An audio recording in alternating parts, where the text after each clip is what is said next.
Hey guys, it's Retro Rose here and welcome back to another Mushy Monday where we play cute cozy games, and today we're continuing our life beginning in all ways. Last time we played we went through the mall moment where we got to hang out with Lee, Derek, and Cove while Mr. Holden was at his shop working for a couple of hours, and we got to have Kyra, Cove's mom, kind of take us there. So it was cute to kind of spend some time at the mall and use the little toy machines and go to different stores with our friends. And today we are tackling the birthday moment. So if you are new here, again, my name is Retro Rose. I play a variety of games from indie horror, visual novel, cute cozy, you name it. And I hope that after this video you become a part of my rose garden. But without further ado, let's dive into the birthday moment. I wonder whose birthday we're gonna do. Oh, this is so cute. It was a pleasant afternoon, and the sun shone brightly and the breeze tugged lightly at the balloons strung around the park. You and Cove had just been dropped off at Miranda Eckert's birthday party. You didn't really know Miranda. Last year was the first time you had a class with her, and everyone at school knew her as quiet. The shy girl stuck to her own friend group like glue.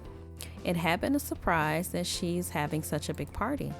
You looked around the expansive park, a spacious recreation center in the next town over, and noticed a bouncy castle. Miranda had a bit of a reputation for not caring if she acted mature like other teens sometimes did. It made a certain amount of sense that her party would match that.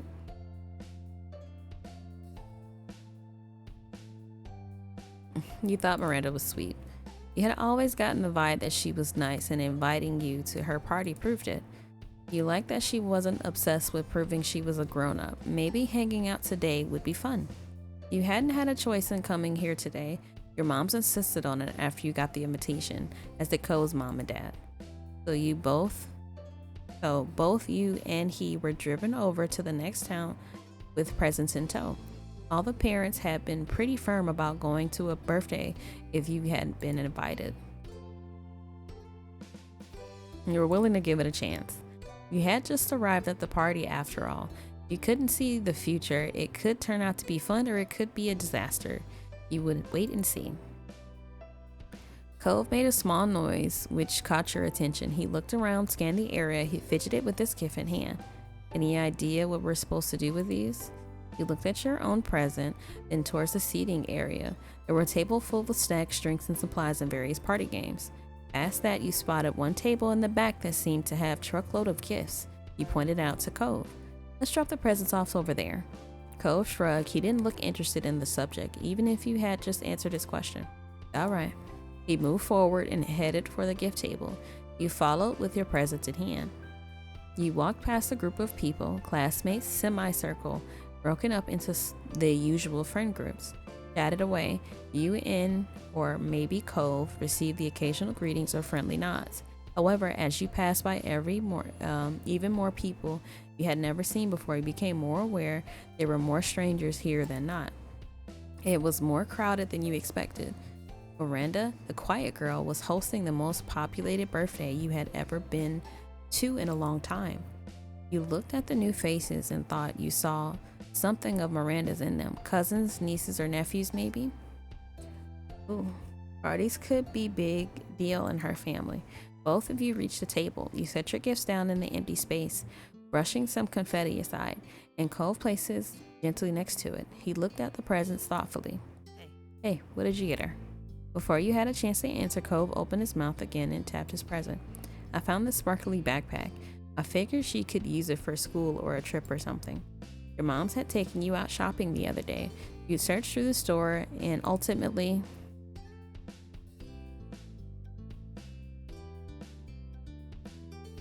you grabbed a necklace and bracelet set. You thought you remembered Miranda wore jewelry. Simple thin bracelet strung up and down her arm. Hopefully she'll enjoy the pieces you chose. The silver colored bracelet had different pink charms, dangling hearts, and kittens, while the princess length necklace had a similar heart for its centerpiece. It was a cute set, much more adorable than adults. You described to Cove briefly and he had no objections. Not a bad idea, but I don't know much about gifts. You both let that sit between you. Eventually you nodded. Yeah, I get it. Without the direction of needing to put stuff away, the two of you weren't sure what to do next. You felt a little awkward, and Cove shrunk in on himself as he looked around. There were more guests headed to the present table, and you turned away and wandered over to the nearby tree where you wouldn't be in the way. From there, you both inspected the area and planned the next step. You were glad that Cove had been invited too. At least you had his company in this unfamiliar place. You watched him, and he gave you a nervous grin. It reassured you a little, and you smiled back. What's next? Cove did not appreciate being put on the spot. He was just as unsure as you were. Birthday party stuff? It didn't seem to be the time for cake. What with people still arriving, nothing else seemed to be organized yet either. He noticed that himself and tried again. We could find Miranda. That was an idea. It made sense to greet the birthday girl. Okay, we could say hello. Wish her a happy birthday. Ask her what she wants people to do. Sounds good. With that point, it was decided. Miranda hunt and began. You wandered around, and any time you saw someone with Miranda's hair color, you got a little closer, but more than once it turned out it was not actually her. Hey, look. Finally, he pointed over to the real Miranda. She smiled slightly when you both approached, but ducked her head. She seemed a little overwhelmed with being in the center of attention today. Oh, she's so cute. Hi, Cove. Hi, Rose. Happy birthday. Happy birthday. Thanks. I'm really glad you could come. You all stood awkwardly. Miranda seemed to be genuinely happy, but there was still distance between you two. So are people just supposed to stand around? Oh, well, you can talk to people if you want. If you want. There are games that are gonna start soon. And the bounce house should open later if you feel like jumping.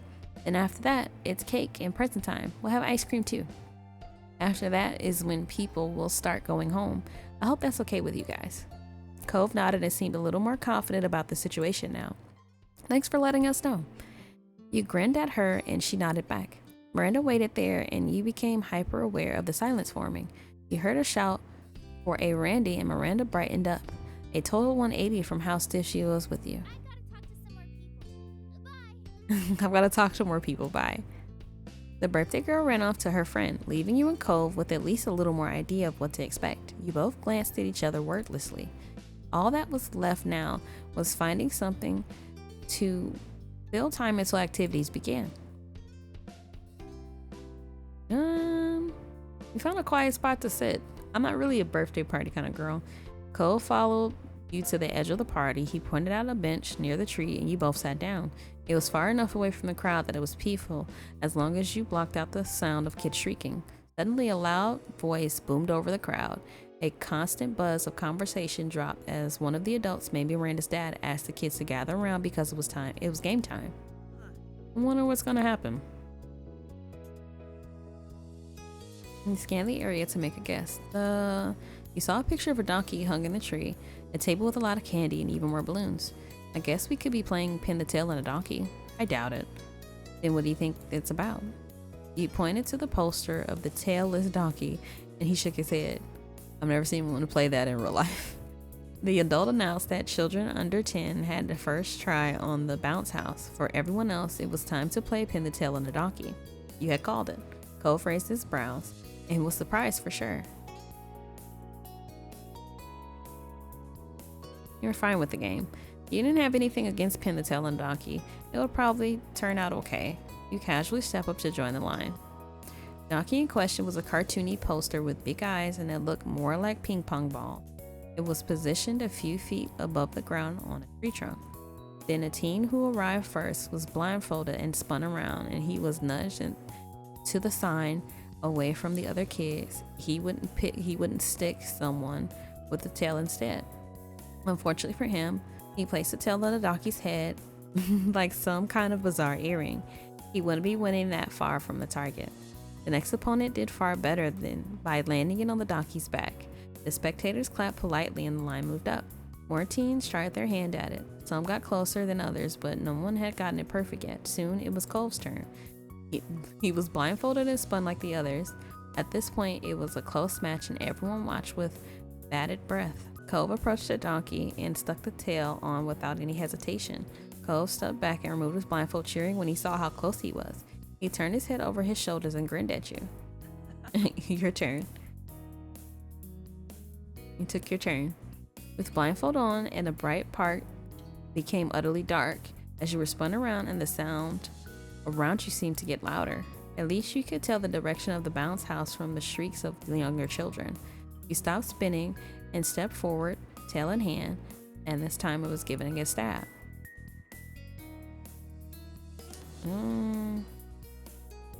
Place it downward. You press the tail into the target and step back. You took your blindfold off to check your results. There's a few ohs from the crowd, some regular claps. As soon as you could clearly see, you realized you missed the mark by a lot. You caught a glimpse of Cove as he handed back the blindfold. He was pleased, no doubt feeling good that his tail was closer. A few kids took their turn. One girl managed to somehow pin the tail on the opposite side of the tree. You were pretty sure it had to be on the purpose. With the line empty, the game was finally over. The adults running things started to inspect the donkey. At this point, the sign was more tails than donkey. In the end, Cove was announced the winner with lots of smiles and applause. He grinned and seemed pretty proud of himself. He was handed a fistful of candy from the man in charge. Cove needed both his hands to accept it all. He accepted with a nod and backed off. He tucked the candy into his pockets, and it filled more than one. You congratulated Cove. You did really good. Thanks. I feel kind of sorry for the donkey, though.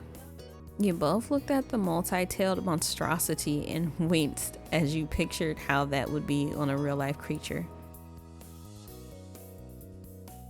Didn't ask. It was his and you didn't need any. There would be other treats later. The older teen walked up, tall enough to tower over you and Cove. You felt a little intimidated by his stern-faced teenager until she started to speak. Her voice was low but friendlier than her tall frown would suggest. Hi, I'm handing out party favors. Do you want one? She showed her party hats, and she insisted they were the key to a true party mood. You had two options, either a colorful headband with two tiny party hats arranged almost like ears, or a tiara with a star on it. They were both very festive. Okay. No thanks. You knew the teen hadn't actually glared at him. Her default facial expression just seemed grim. Pick the crown. He pointed to the crown, and the teenager passed it over to you with the solemnness of crowning the monarch. And you let her go. Both of you had made your decisions, and that was it. The unknown teenager nodded approvingly at you both and then passed out hats to more people. You put the party hat on your head with a smile, and it fit well. It was surprisingly comfortable. It looked good on you. I'm a party animal now. Really? Of course. Cove nodded with a thoughtful look on his face. If the party spirit is contained in the party hats, if the party spirit is contained in the party hats, does that mean they're haunted? You snorted at this suggestion. You considered the hat on your head. It doesn't seem haunted, but maybe that's what you wanted to think. After that, the people in charge quickly set up the next game. Teenagers milled about until they were told to find partners. You tried to listen to the rules, straining your ears to listen to the adults announcing what you're supposed to do. It was a simple game. One person in a pair would throw candy while the other had to catch it in their mouth. If they caught it, the pair would move on to the next round where everyone would take a step back and the former catcher would become the thrower. The game would continue, the players getting further and further until one set of partners were the only ones left standing, or everyone lost in a round. About half of the guests had already found partners. They moved fast. You noticed Cove had his eyes on you. He just stared at you expectantly, and you knew what he was getting at. Neither of you were all that familiar with everyone else here. It'd be safe to choose to pair up.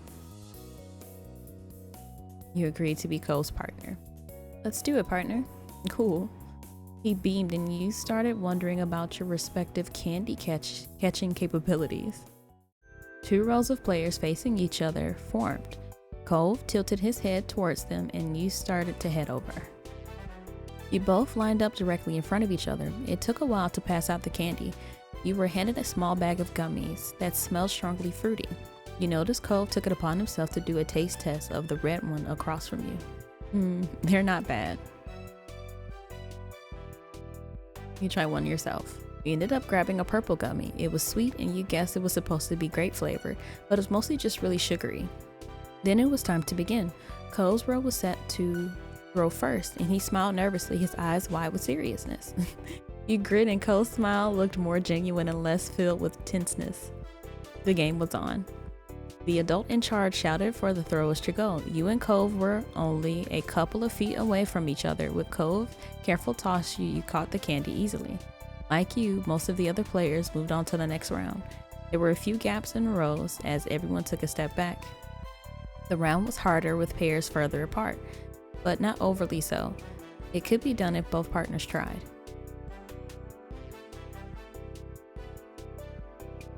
You did your best as you tossed. You carefully plucked the gummy from the bag, you felt the weight, and you shifted it in your hand a couple of times for practice, then told Cove you were ready.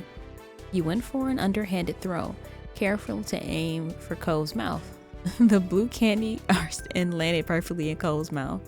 He chewed it twice and then smiled widely. You could tell Cove was genuinely pleased to make it through another round. You were happy as well. The next round began and you took another step back. Cove was even further away now and he made an okay sign. He was in this to win it. Around you, the once packed rows of players had thinned out some. You wondered how many rounds everyone had left in them. Cove swung his arm and made eye contact with you. You nodded and the green candy flew towards you.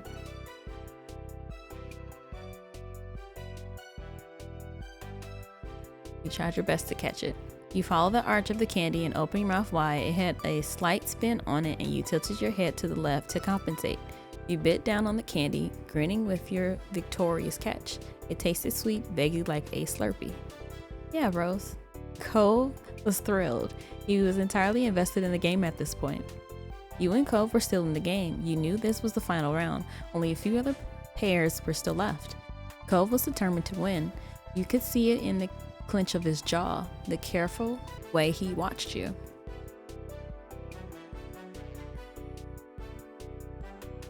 You were charmed by his attitude. You liked having a partner that was so into the game. His determination sparked something in you, admiration. An answering desire to win, you were unsure. Cove gave you a firm grin and you prepared to throw. Your fingers grabbed an orange gummy from the bag. It felt solid in your grasp, even if your hand was starting to get sticky from touching all the sugary sweets. Cove leaned his face towards you and bent his knees, ready to catch. The time came, you looked at the candy and then Cove. You tried your best. The candy flew like a missile straight towards him. Cove almost stumbled forward trying to get it right, but your aim was perfect. He got it in his mouth. A wide grin spread on his face as Cove victoriously chomped down on the candy. Yes, along with the cheer, he jumped up in excitement and pumped one arm.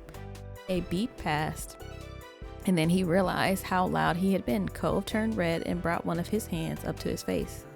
Oh, we got it. You look to your left and then to your right. You see a few remaining pairs walking away, commiserating over their losses. With some shock, you realize that you and Cove were the only ones who made it in that round. You won. You watched a moment Cove clicked into the same realization.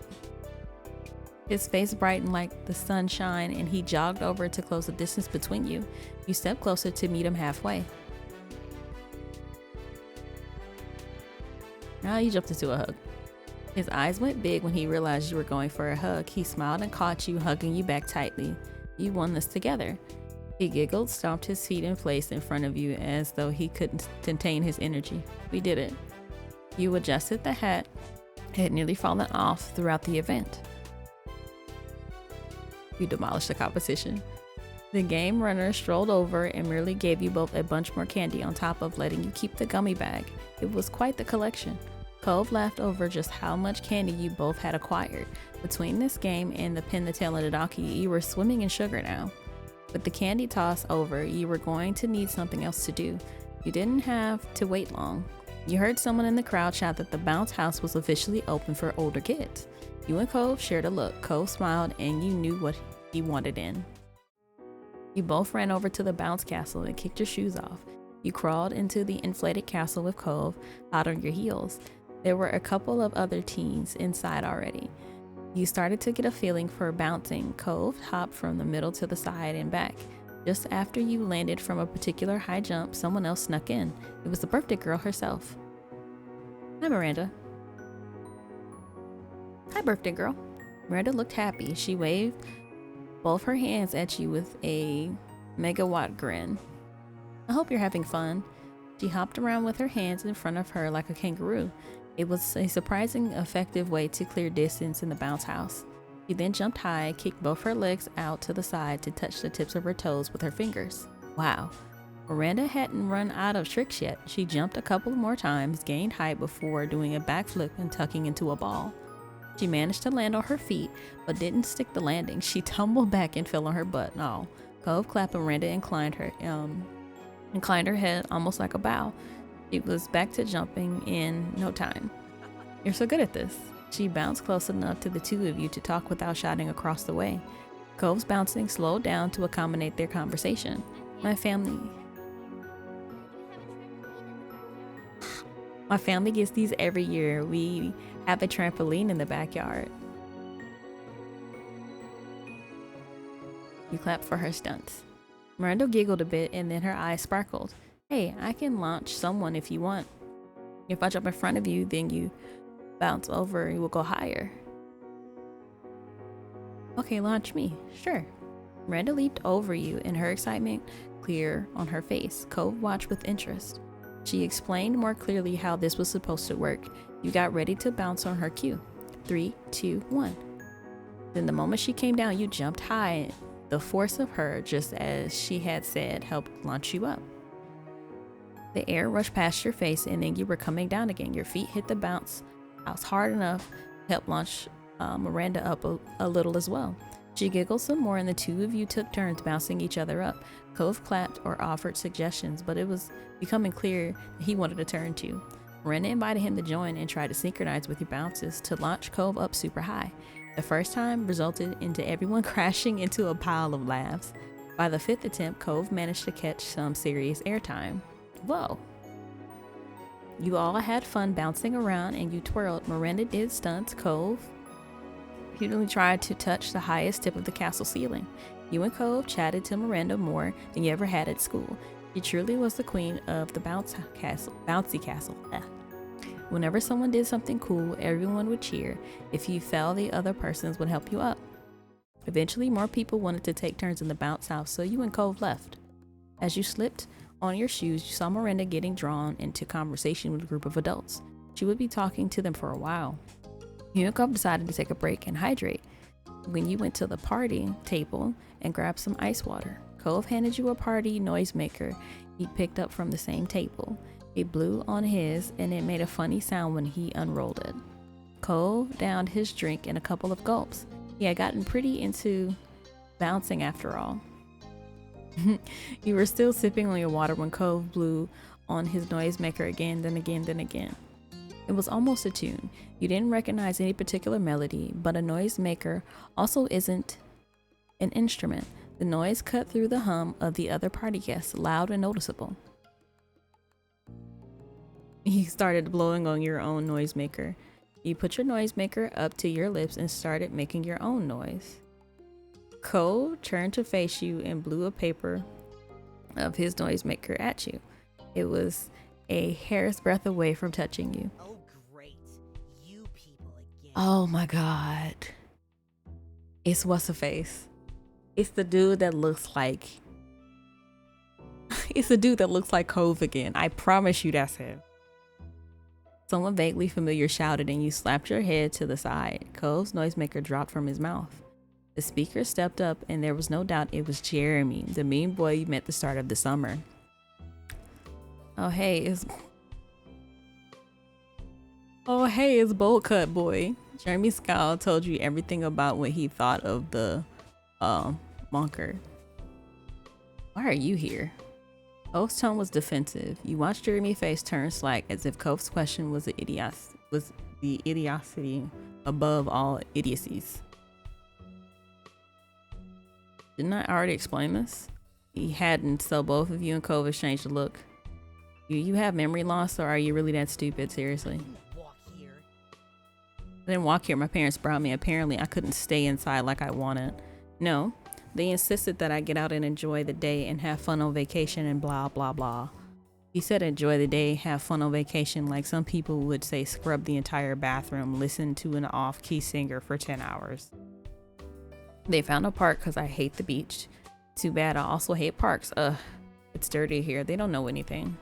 Oh, and then they saw this stupid party and decided to bother some adults by asking what was going on. They think maybe we could be included. It's moronic. Get it now? That's how my parents are. Annoying, embarrassing. Why won't anybody want strangers at their birthday party? Why can't they ever just leave things alone? Okay, so like, I have mixed feelings about this kid because I feel like he has a lot of issues with his parents that it just seems like it may be a miscommunication, because you know how we get when we're kids, where it's like, oh, my parents are just so stupid, they don't understand anything, I'm a teenager, blah blah blah. Like, we all kind of go through that phase, and I feel like either I'm gonna like genuinely pop off on him at one point in time, or I feel like Cove might, and I think that might surprise us, but we'll see.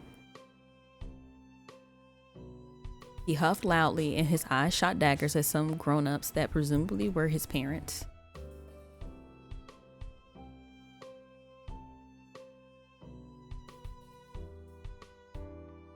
And all you can do is complain about it. Sucks to be you. Shut up. Jeremy's eyes slipped away from you to take in the rest of the park for a bit. It was a little awkward. It was possible he didn't know what to do, but then he spoke again. So dumb. How can people really go around in those embarrassing party hats? Do you think it's fun or something? How could human beings be so dumb? Jeremy shook his head and glanced at Cove's lack of hat. I guess that's one brain point for you. It's just kind of nice to do party stuff. Jeremy scoffed, unimpressed, and the expression on his face was nasty as he spoke. I'm not surprised an empty-headed person like you would think that. Jeremy looked you over, completely dismissive. It was rude. You can't help but feel offended. Cole's face hardened. Ooh, he seemed more offended than when anyone actually insulted him personally. Just because you don't know how to be happy doesn't mean no one else does. It's not our fault if you hate everything. It's not okay for you to take it out on Rose. I told you. She doesn't do anything wrong. You are. Jeremy seemed unfazed by Cove, defensive, and sniffed. Rose can humiliate herself on her own. She doesn't need you to step in and do it for her.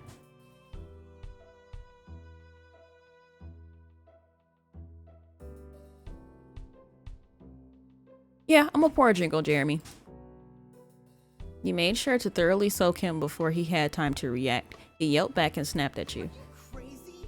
You were drinking from that? Ew, are you crazy? Gross. Wait.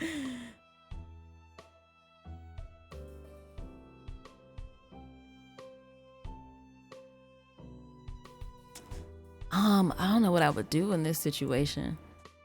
No, yeah, you're a jerk. People were starting to watch what was going on. Your argument wasn't exactly quiet at that point. Why don't you just leave us alone if you're so awful? Jeremy glared even more and huffed. Talking to you is pointless. He stalked off like the last time you saw him, muttering under his breath. Cole sighed in relief after Jeremy was gone. He relaxed, but only for a moment. He noticed just how much attention you had drawn from the other guests. Luckily, it hadn't gone on long enough to get a real crowd. A concerned adult in blue buttoned-up shirt approached you and asked who was that and if everyone was all right. I'm fine. Cove looked at you cautiously, asking just as the adult if you were okay. Everything's fine now. You don't have to worry about us. The concerned adult lingered for a few seconds, but nodded and left you alone. Jeremy fiasco was officially over. Cove rubbed his eyes, clearly ready to put all the nonsense behind him. Then he started laughing. It was a surprised laugh breaking out of his chest without an actual joy. It was nervous and disbelieving, and all complex emotions brought about by one meeting with Jeremy. I can't believe it. He spoke in fits and started. You poured your drink on him, the look on his face. You swore at him. He deserved it. You can't just say things and get away with it. Cove nodded to himself and then continued speaking. I mean, I wouldn't want someone to do it to me, but it's not like I can blame you. He was treating us so bad for no reason. I'm pretty sure he'll be okay. I bet he won't ever change. I bet it won't even change anything for him. Cove paused and shyly twisted his fingers together. Then in a quieter voice he spoke. And if you're bad for doing it, I'm bad too, because I kind of liked watching you do it, Rose. He became bashful, barely able to meet your eyes as he smiled shyly. but only because he deserved it. I wouldn't want that to happen to someone out of nowhere or anything.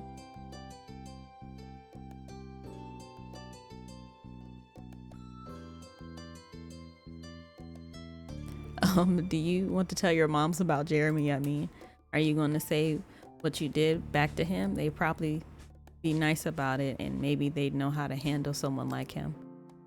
Cove bit his lip and thought, I'm not gonna tell them anything if you don't. Thanks for asking. I would bring it up to them because my concern is that he's gonna be like a bigger problem later. I'll let them know everything. Okay. You thought back to your retaliation and winced internally. You were probably gonna get in trouble. Not bad trouble, not as long as your moms knew you'd been picked on first, but some trouble. Finally, you bent over to pick up the noisemaker that Cove dropped when Jeremy appeared. It might be too dirty to use now, but you didn't want to leave it here. He accepted it softly when you offered a little favor back to him. Thanks, Rose. I like how we can be there for each other. It makes me feel better about that kind of stuff when it happens. Yeah. Cove suggested that you should find a seat at one of the tables. It was almost cake time, and he wanted to be prepared. It was a good reminder that the party wasn't over yet. There's a free table here. Let's get ready for some cake. You and Cole tried to settle down after the last event. You took seats across from one another on one of the park tables. There were a few attempts to chat, but for the most part, you simply watched the adults run around to set up the cake cutting. There was a minor panic when who you assume was Miranda's dad apparently forgot the lighter for the candles. He and another man went through and started asking the other adults for matches or lighters. They weren't having any luck until the grim-faced teenager who had been passing out party hats pulled a green lighter out of the ice cream cooler. Why the lighter was put in the cooler remains a mystery, but with the party at girls find it was time to get things going again. Miranda sat at the head of the longest table. A large chocolate cake was set in front of her. She lit all 14 candles with the cooler lighter with a big smile. The adults started singing happy birthday and the rest of the guests joined in. At the end of the song, Miranda blew out the candles with a dedicated huff. She closed her eyes and you saw her silently mouth something. Maybe it was a birthday wish. Miranda cut her own slice. Then one of the grown-ups took over cutting the cake. Another adult passed around plates of cake slices with a scoop of vanilla ice cream to the guests. Eventually, the cake got around to you and Cove. Cove was pleased with the treat in general. The cake looked rich and moist. It smelled quite chocolatey. You wanted both the cake and ice cream. You took a bite of the ice cream. The vanilla wasn't bad, but it was a little bland. Chocolate cake, however, was rich in flavor. Cove then took his fork and started mashing up some of his cake. Then the cake resembled a pile of crumbled chunks, and he mixed it into the ice cream. The melted parts of ice cream made it kind of like a chocolate cake soup.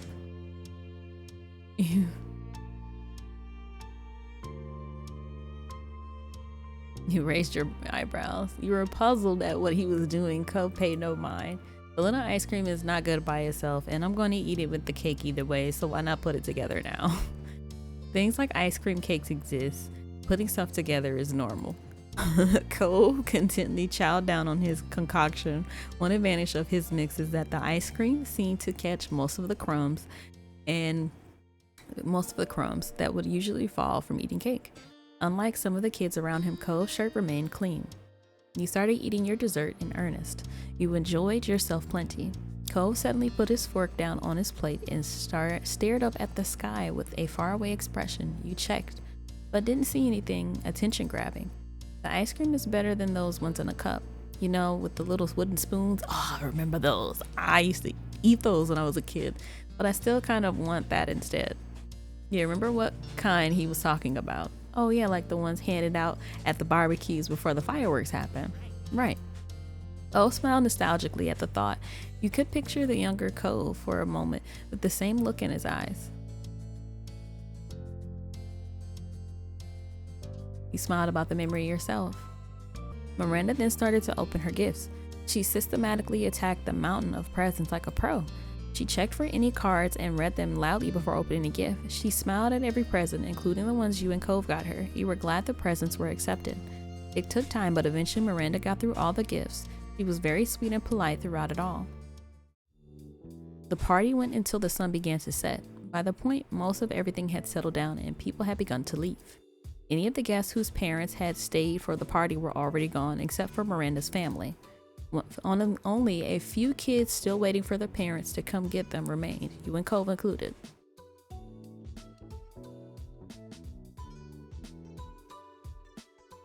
Miranda's family, after cleaning up, and as a guest, neither you nor Cove were supposed to help with that. Instead, you both had decided to take it easy in the bouncy castle. It was somewhere out of the way where you could casually wait for your ride.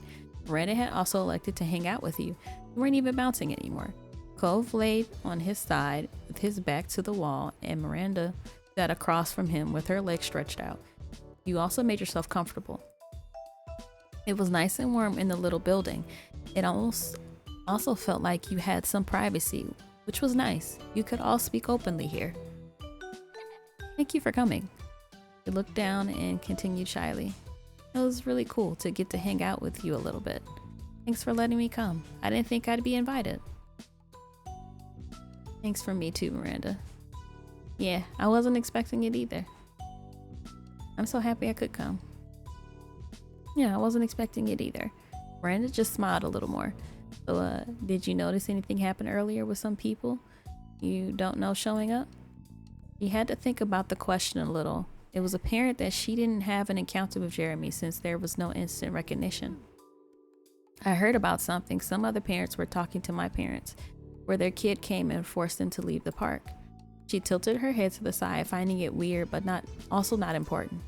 Then everyone had cake and ice cream. Cole smiled uncomfortably. That's good. He was clearly worried that the Jeremy confrontation could have gotten to her. Luckily, it didn't seem that anyone had overheard or passed along Jeremy's cruel words. Cove rolled over on his back and sighed contentedly. Miranda seemed confused but wasn't going to push. You lay back and closed your eyes to rest. The air-filled floor was comfy, and when you listened, you could feel the vibrations of the blower keeping the bouncy house up. The silence stretched between everyone, and you opened your eyes to take a peek at the others. Cove was still relaxing, but Miranda was looking between you, looking confused. You smiled to yourself and closed your eyes once more. You spent the rest of that time content and dozing until it was time to go home. At the end of the day, you thought it had been quite the party. Okay, well, that was birthday. I was not expecting Jeremy to make an appearance, and I find it so funny that I was like, one of us are gonna cuss this man out, and we both cussed him out. But that was great. Stay tuned for the next one we're gonna do is summer work, so I can't wait to do that one for you guys. But thank you for joining me on this Mushy Monday. I hope you have a wonderful time. Please like and subscribe and click that notification bell so I can bring you more content, especially on my Mushy Mondays. But without further ado, I'll catch you guys next time. Bye.